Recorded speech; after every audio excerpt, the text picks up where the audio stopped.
Welcome back to another Rescue Bots Academy episode review. Today we're taking a look at episode 48, Into the Depths.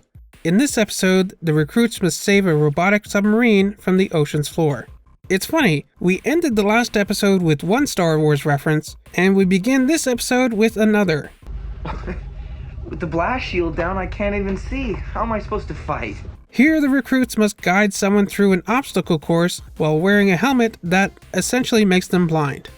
Trust us. Just go left. I mean, your other left. Maybe Hotshot should have used the Force? Use the Force, Luke. Like how we had Team Hot Rod in Cyberverse. Team Hot Rod? Is that us? I find the names here kind of funny and cute.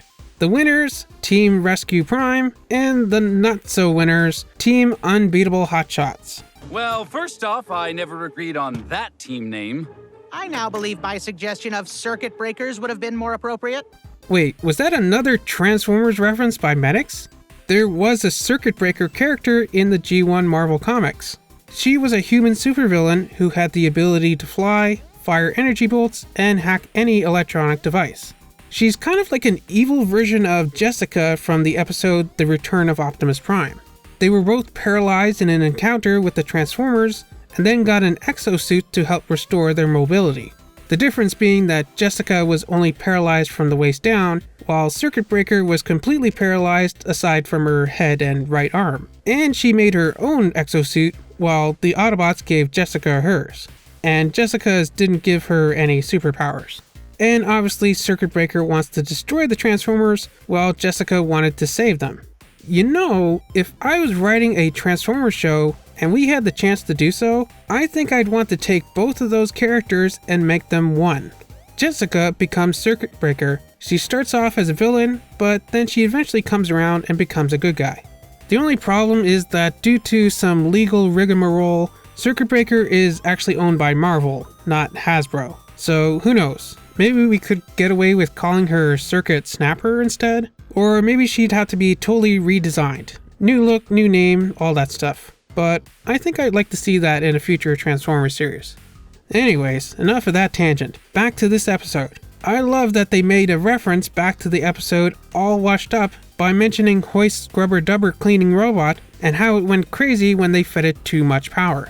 They also used the same ocean platform that they used in the episode All at Sea. Also, apparently their Autobot badges can also function as flashlights. But don't some of them, like Wedge and Medics, also have their headlights on the front of their bodies too? Couldn't they use them as well? They also reference Wedge's fear of heights in this episode too.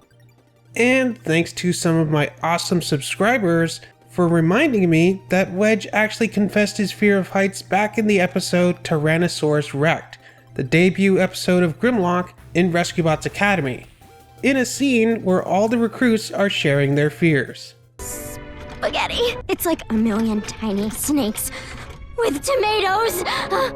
Okay, I definitely remember Whirl's strange pasta phobia.